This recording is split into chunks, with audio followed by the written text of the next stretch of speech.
Howdy, guys. Hope you're having a wonderful day. Um,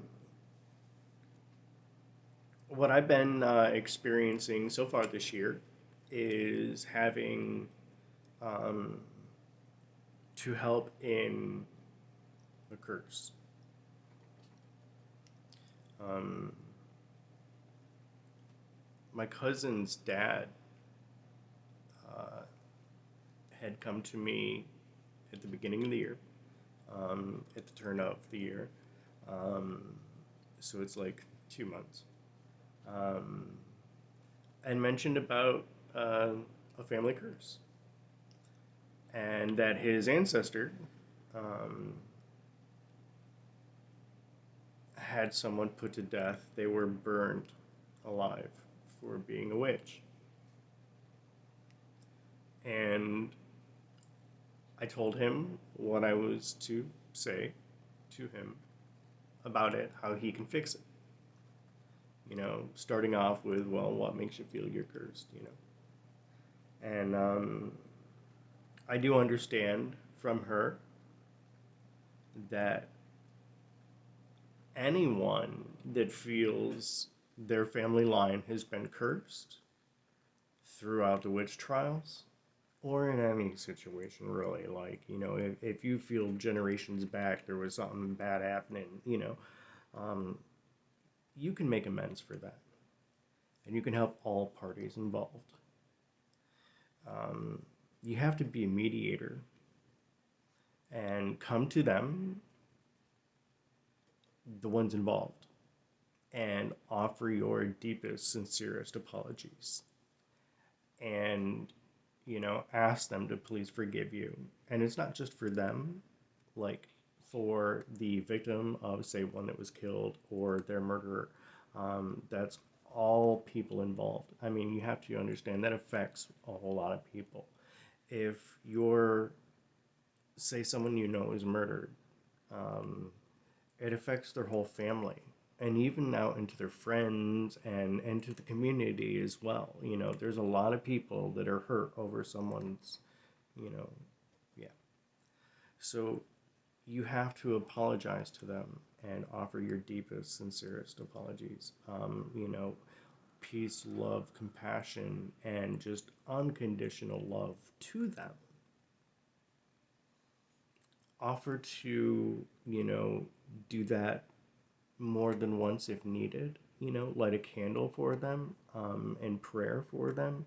And I would recommend, doing that daily for a while. Don't just do it once, because, I can say I'm sorry, but how much more of an impact would that have on you if I kept doing that for a while? I kept telling you how sorry I am. So, in lighting candles, what I'm shown to say is offering, obviously, one that we know, white. You want to offer them peace and entering the light. Another is adding next to it um, a pink candle, and then a red candle, followed by a white candle. And then on each side of the white candles, with that in the center, do two black, one on each side, because you're a mediator, you're being a counselor in that situation, and you're communicating through worlds to to the other side. So um, look at it that way and write things down, because our voice is louder when it's written down. Um, when you want to communicate with your family on the other side, you can talk out loud and they can hear you. You can talk in your head and they can hear you. But if you write it down, it's like you're screaming on the other side. So you want to write that down, all of what you could say. And then you want to read it to them out loud while you light those candles and you begin and you're talking to them.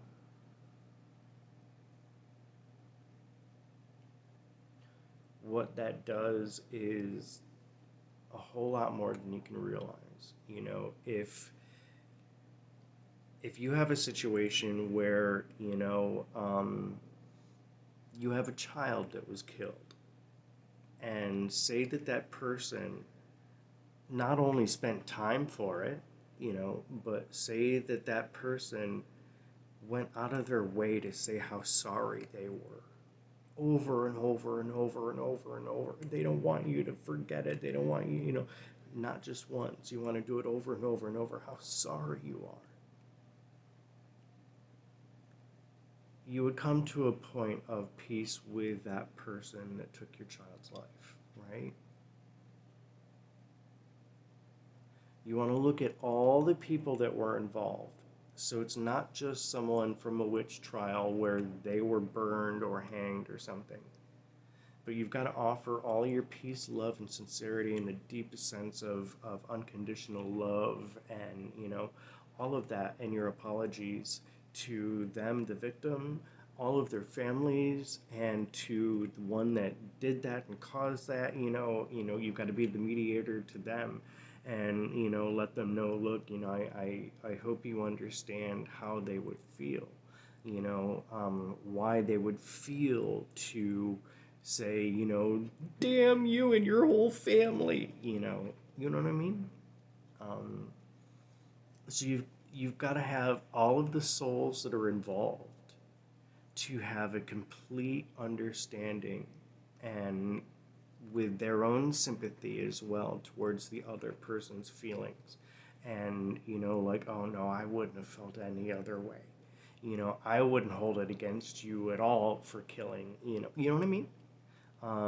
So it's like, even to the person that killed them, you want to have that killer's soul feel a deep sense of sorrow and compassion and, sincerity and, to have that soul offer their apology. So it needs to be that strong. You need to have all souls involved, not just for, the victim, but for the killer and all of their families and friends and anyone and all the souls from the generations down that it's affected. You need to be the bigger person and apologize. Because what if those souls didn't get a chance to, and you're the only one? Now, in the case of the Salem witch trials, which outwardly went all over the world, if you're a family member, and what I understand is my friend's dad, his ancestor is the one, okay? So I had listened to her, and I'm like kind of talking in my head and out loud as well at the same time to her, and I'm like, because she's letting me know that that had a real big impact on her, being, the one that was burned alive. And that I offered to have her come and stay with me. Just please take the curse off his family. But what I didn't realize is that, and I had said to her, both in my head and out loud, that, like, but that's like, I mean, that's my cousin's dad, like, and his ancestor, and I'm like, because I didn't feel like I was family when you're saying something like that, because it's so distant, I mean, it's not like it's my cousin and my cousin had a kid and then that's my cousin's parents, they're, like he was married into the family or they had a kid in the family, you know what I mean? Like, um, I wouldn't be related to, him and his ancestors that did the killing, that had this person burned alive, I wouldn't think, but she let me know that it's my cousin's dad. His ancestor is the one that had someone burned at the stake. That's still family. And I'm like, okay, well, that's like so far extended. And she's all like, yeah, timeline is so far extended. How could they be in the immediate family? And she like really put it to me that, oh, okay, I guessed having, because I told him, having, you as a family member, you have to say you're sorry. And, all of that I just said to you. But what she was pointing out to me was that, even still, it's distant. I'm a part of that family. So it does count. I did help. I did make things better. She will lift that off because she understands all sides now, and all of her family, all together for generations to go, right, have all come to peace with what happened and will release that. Now they're all going into light. She, though, however, the one that was burnt, she'd like to stick here and stay with me because that's what I did offer to her. Take that off with them, and, you're more than welcome to come and stay with me. And, if you don't want to go to the light, if you like who I am or whatever, you're more than welcome, because I don't mind, and, I sent you love, you know what I mean? And so she would like to. She does feel, she really likes me. Yeah, she'd like to stay around. So I think that anytime you hear of someone saying, oh, there was a curse on my family, it may or may not be true. It might just all be, a whole bunch of crap. We know how people are. You know what I mean? They're not always honest. But when you have a situation where it is an actual curse, because words and emotions and combined are power. And when you combine all of that with absolute fear when you're being put to death,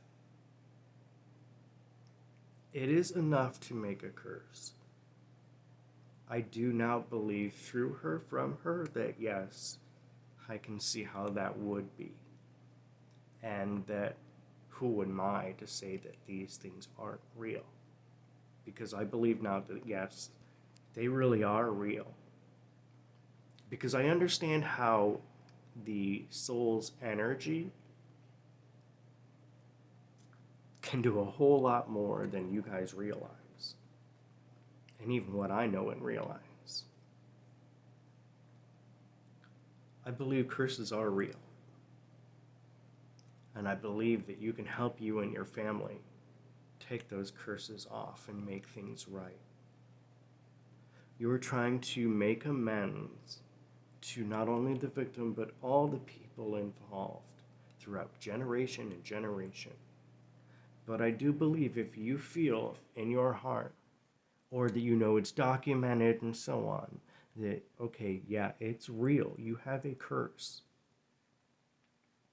that means you are the one to make things right. And if you have to go to someone to help you, do it. But also, try to go to another family member.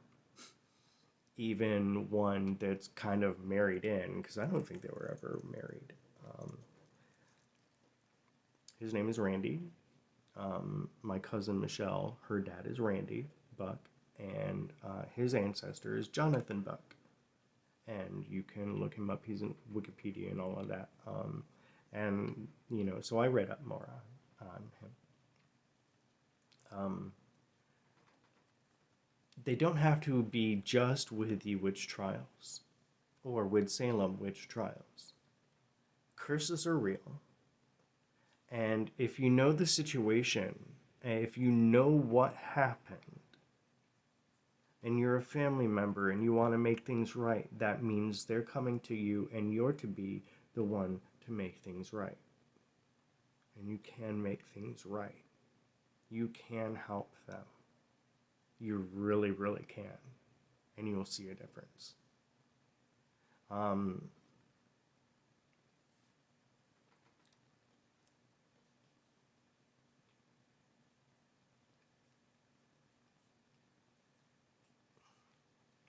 Send all the love and compassion that you can to them.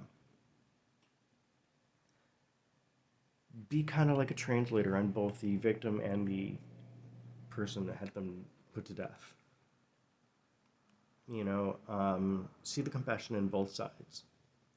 Try to get both sides to see the other side and justify how they could feel that way. Light candles.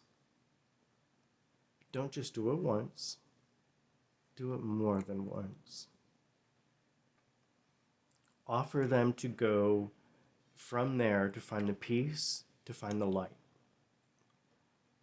And to know that you wish for them in all of your sincerity, because you want to be all like namaste to them. You want to, any love and harmony they could ever ask for and describe, the most beautiful image of an ideal heaven. You wish that for them. And they deserve that more than anything in the world. But if they would like to stay with you and help you in your life and guide you and kind of like be a spirit guide to you, with you, for you,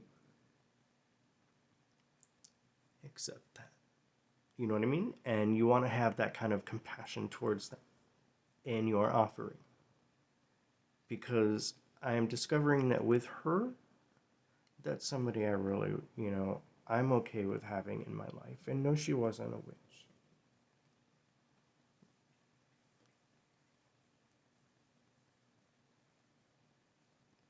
But if she'd like to be, she's more than welcome to be. You know what I mean? I'll let her be at peace. If she wants to go to heaven, she can. You know, if she wants to, and her family have all said that they're going to go into the light and wait for her. And being that she's here with me and she'll be with me in my life, she can also, being a soul, be with them at the same time as well. And they know that and understand that and want me to know that. And that they're okay with her having a piece of her here with me in my life as the one that helped all of them feel better and alleviate the bereavement that they were all going through. Even as the victim, she went through bereavement. She went through pain, suffering, right? All of that throughout generations. They all did. And then Jonathan Buck having his tomb cursed. And you can look that up online. That is, that's a thing. Um, he didn't know how he could make things right because his physical body was no longer there to make it right. And because he didn't know, and he was acknowledging that he didn't know, I gotta scratch my arm, move the hand. It was where that's how it came to be. He didn't know how to make it right or how he could make it right, and that's how it was. He was then, from there, not knowing, and acknowledging not knowing is what made it be. Because what you think is what you are and what you get. You know what I mean? And all people involved felt really, really bad and really, really sorry. They just didn't know what to do to make it right. And being that I, by way, was through and all of this, connected to him, still kind of like family to him, she and her family were going to accept the apology and let that curse go. So there should be a lot of differences in the Buck family line. Throughout generations, you'll see. But with me, she'd like to stay with me and a part of me, a part of her with me. And, also then be with her family again. And they're all okay. They're all at peace now. You can do that for your own family if you feel you've gone through a curse and your family have, throughout generations, there is really something there. You know what I mean? It's not just hearsay or, oh, we must be cursed. And, no, if it really is real, you really can help. Don't think that you can't. I hope you all have a great day today. Namaste. And I send you my love. And I also want to say really quickly, when we post videos online or we make a post online, just with text or something, that's putting it out there for the whole world to see. You know what I mean? With this video, anyone that's watching it, you can be in any part of the world. No brainer. If there's a spirit around you while you're watching this that may have, for whatever reason, felt like they needed to hear I'm sorry for whatever situation that they went through, and that's the reason why they cannot transition into a light. If you have a soul near you that needs to hear I'm sorry for something from a human that's living, I couldn't imagine. So please accept my apologies as well. And just know that I send you love, and you are free to be in the light. May God bless you and your soul.